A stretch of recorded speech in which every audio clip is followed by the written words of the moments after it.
Imagina una sala amplia y silenciosa en el Museo Británico cuando el público ya se ha ido. Las vitrinas reflejan una luz mínima que parece más memoria que iluminación. Entre amuletos, usheptis y máscaras pintadas se alza la silueta plana de una tapa de sarcófago. No es una momia tendida ni un cuerpo vendado. Es un rostro pintado sobre madera y estuco, ojos almendrados que no miran a nadie y sin embargo vigilan. Durante décadas ha circulado una historia terca que la bautizó con un apodo eficaz: la momia desafortunada. En realidad es el panel de una sacerdotisa de Amón, un fragmento del ajuar de una mujer que vivió hace casi 3000 años. El nombre propio se perdió entre dinastías y saqueos. Lo que no se perdió fue la paciencia de la leyenda.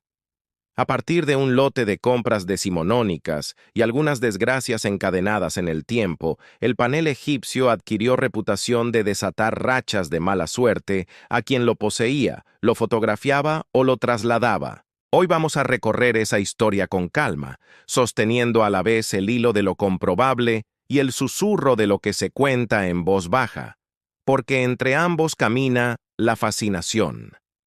Para situarnos, hay que entrar en el corazón de la egiptomanía victoriana.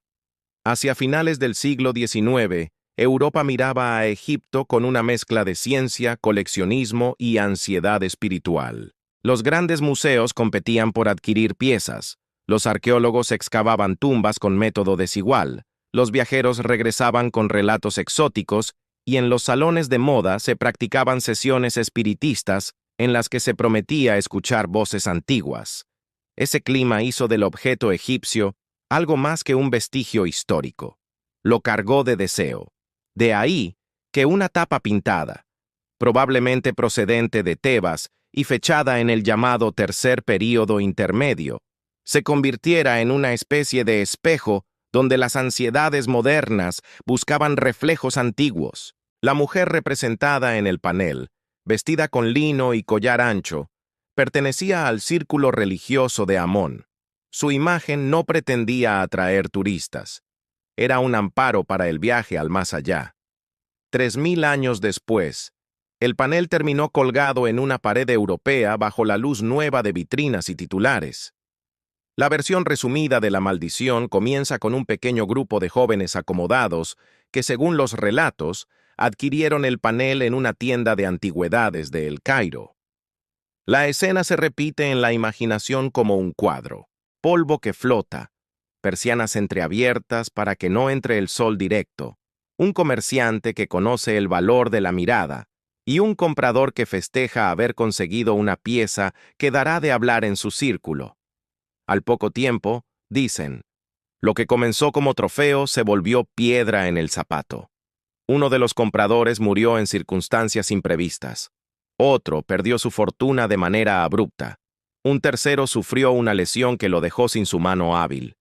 En cada casa donde el panel descansó mientras cambiaban papeles y acuerdos, algo se desacomodó. Las fechas exactas bailan según la fuente. Los nombres se desdibujan, pero la canción de fondo conserva la melodía. Fue el objeto. En la cultura del relato, a veces basta un estribillo para que la memoria haga el resto. El panel viajó a Londres y allí la historia ganó altavoz. La prensa sensacionalista se alimentó con entusiasmo. Un fotógrafo del museo cayó enfermo tras registrar sus detalles con placas de vidrio. Un guardia nocturno juró haber escuchado susurros y vio sombras moverse cerca de la vitrina. Un visitante aseguró que, al mirarlo de frente, sintió un desasosiego físico que no se parecía a la simple sugestión. Cada anécdota añadía una capa, y como sucede con las buenas leyendas, los desmentidos convivían con las afirmaciones sin que ninguna de las dos orillas lograra cancelar a la otra. La momia desafortunada ya tenía su público. Las historias más teatrales la quieren viajera, incluso cuando no lo fue. En cierto momento, se contó que el panel había embarcado rumbo a Estados Unidos en un transatlántico cuyo nombre bastaba para sellar una profecía. Se dijo que había una momia bajo el mar junto a un palacio flotante roto por el hielo. Esa imagen era perfecta para el mito, pero no resiste el archivo. El Museo Londres Adentro sabe dónde estuvo cada una de sus piezas importantes en el siglo XX, y esa tapa no abandonó sus salas en las fechas que las leyendas quisieron. Aún así, el vínculo imaginario persistió, porque nuestra mente trabaja con cine, no con inventarios. Un objeto con fama de traer desgracias no necesita viajar para cruzar océanos. Basta con que una conjetura se instale en la cabeza adecuada y la repita con buena prosa. En paralelo a los titulares, hubo cronistas cuidadosos que intentaron explicar por qué un panel egipcio podía provocar ese tipo de reacciones sin apelar a fuerzas invisibles. Las salas con momias y funerarios egipcios son ambientes liminales. Hablan del tránsito entre vida y muerte. Llevan inscritos con letras pintadas hechizos y oraciones. Contienen rostros que hace siglos no debían ser mirados por ojos desconocidos. Quien entra predispuesto, sale con ecos. La luz de museo, fría por necesidades de conservación, recorta sombras que el ojo cansa con facilidad. Las vitrinas reflejan a quien mira. De modo que durante un segundo uno cree observar una figura cuando en realidad ve su propia silueta multiplicada. Los relatos de malestar físico pueden explicarse por ansiedad, por hiperventilación leve, por el peso simbólico de una sala donde todo está construido para recordar la mortalidad. Ninguna de estas aclaraciones extingue la fascinación. En todo caso, le prestan un marco donde mantenerse encendida sin quemar la casa. La tapa no fue siempre un objeto pasivo. Varias veces se intentó fotografiarla de cerca para publicaciones de catálogo y en alguna de esas sesiones el equipo técnico informó pequeños accidentes de cadena que alimentaron el mito, una lámpara que se apagó súbitamente en plena exposición, un soporte que se dio 1 centímetro justo cuando el fotógrafo respiraba hondo, una placa velada que arruinó la mejor toma del día. Sumados, esos contratiempos son el pan de cada jornada en un museo grande. Uno podría contarlos en cualquier departamento de conservación. Pero cuando giran alrededor de una pieza con reputación, salta un resorte narrativo que los convierte en guiños. Es la vieja costumbre humana de leer el mundo como si nos hablara.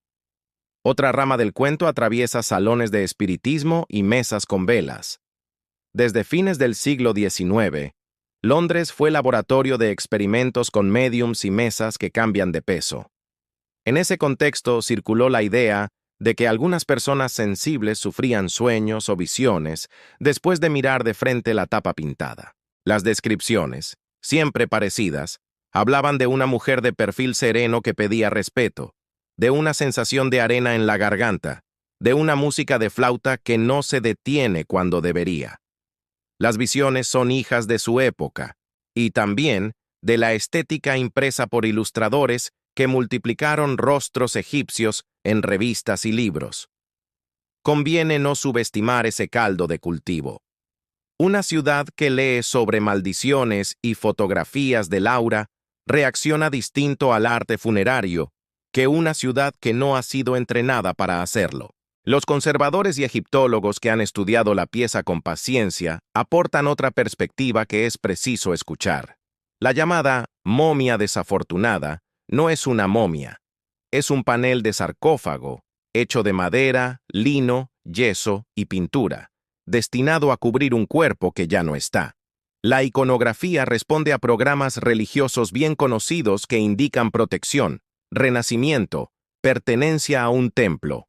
La sacerdotisa representada pertenecía a una red compleja de mujeres y hombres que sostenían el culto a Amón con rituales y administración. Lo que a ojos modernos puede parecer inquietante, era para su tiempo una garantía de orden. Saber esto no le quita misterio al objeto, le cambia el lugar. No es un disparador de desgracias en serie. Es un fragmento de una teología del cuidado. El desajuste entre su función original y su uso como trofeo exótico dice más de nosotros que de ella. Dicho esto, la cadena de historias de mala suerte siguió creciendo, porque el mito alimenta mitos adyacentes. Periodistas jóvenes que investigaron la leyenda cayeron enfermos de manera repentina y el rumor adjudicó la fiebre a la tapa. Un autor que planeaba un libro sobre maldiciones murió antes de publicarlo y el título apareció a media tinta en obituarios que no se privaron de buscar relaciones. Unas fotografías en prensa parecieron mostrar cambios sutiles en la expresión pintada, lo que abrió la puerta a comparativas de ojos y bocas que no iban a ningún lado, pero servían para pasar una tarde animada. La tapa, silenciosa, cumplía su turno bajo el vidrio mientras afuera Londres hacía lo que hace siempre con lo que teme y quiere a la vez, convertirlo en historia. Hay un aspecto ético que el mito suele borrar, pero conviene poner sobre la mesa. La pieza, como tantas otras, llegó a Europa en un tiempo de desigualdades coloniales. Fue comprada y exportada bajo leyes y prácticas de mercado que hoy nos obligan a preguntas incómodas. ¿En qué condiciones salió del suelo donde había dormido siglos? ¿Qué responsabilidades tienen los museos contemporáneos frente a esos recorridos? ¿Cómo se cuenta una pieza así sin que se vuelva mero decorado de miedos occidentales? No es casual que algunas maldiciones populares nacieron para tapar otras culpas. Es más fácil culpar a una sacerdotisa antigua de la mala suerte que pensar en quienes saquearon tumbas y traficaron con cuerpos. El Museo Británico, como otras instituciones, revisa y discute la historia de sus colecciones. El mito de la mala suerte puede convivir con esa revisión, pero no debería taparla. Aún así, volvamos a la experiencia directa, que es donde la leyenda encuentra combustible. Quien se para frente al panel siente una mezcla rara de tranquilidad y extrañeza. La pintura conserva un poder hipnótico que no pide gritos. El brillo de los ojos pintados resiste al tiempo con obstinación. El trazo que define la boca no es horror, es serenidad. El color, gastado pero vivo, trae el sol del Valle del Nilo a una sala londinense. Cuando uno se queda más de unos minutos, el miedo sensacionalista pierde fuerza y aparece otra emoción, más silenciosa y más honda. La intuición de estar frente a alguien, no frente a algo. Ese pequeño deslizamiento interior explica buena parte de la literatura que envuelve al objeto. Si ver una imagen nos obliga a aceptar que allí hubo una persona, no extraña que la mente quiera dotarla de agencia. Si hubo alguien, entonces puede querer algo. Si puede querer, puede enojarse. Y si puede enojarse, quizá castigue. Pero hay un camino alternativo. Si hubo alguien, tal vez mejor sea saludar, agradecer y guardar silencio. Hay episodios nimios que, contados, suenan a pista. Un vigilante que siempre marcaba su ronda a la misma hora descubrió que su reloj adelantaba unos minutos al entrar en la sala egipcia. No era magia. Era el cambio de temperatura y el movimiento que su cuerpo alcanzaba al caminar por tramos largos. Aún así, decidió corregir su ruta para que el reloj dejara de jugarle bromas. Desde entonces, para su cabeza, la sala egipcia se volvió más confiable. Otro empleado tenía la costumbre de tocar la vitrina con 2 dedos antes de empezar el turno. Un gesto mínimo para desactivar la superstición. Cada cual fabrica su amuleto cotidiano y, cuando funciona, lo defiende. El rumor más potente de todos, el del viaje en un transatlántico condenado, sirve para observar cómo se arma un mito en tiempo real. Bastó un par de notas llamativas en periódicos de gran tirada, un puñado de cartas al director y una memoria mal citada para que, años más tarde, mucha gente diera por sentado que una momia dormía bajo el Atlántico. No era una momia y no estaba en ese barco, pero el valor literario de la imagen era demasiado alto. Una puerta de vidrio con agua por todos lados y una figura pintada atrapada para siempre entre manos que golpean desde el otro lado. Es casi una escena de cine lista. Es tentador adoptarla. Sin embargo, detenerse en lo que sí sabemos da una satisfacción distinta. El panel siguió su vida en Londres, fue movido entre depósitos y salas, soportó la guerra bajo resguardo, volvió a exhibirse cuando fue seguro. Sobrevivió menos a maldiciones que a decisiones humanas y a un clima húmedo que no perdona. Si uno se deja enseñar por la leyenda en lugar de sentirse obligado a creerla, aparecen sentidos útiles. Primero, El recordatorio de que miramos a Egipto con una mezcla de respeto y proyección. Atribuimos a sus objetos capacidades que a menudo hablan más de nuestras necesidades que de las suyas.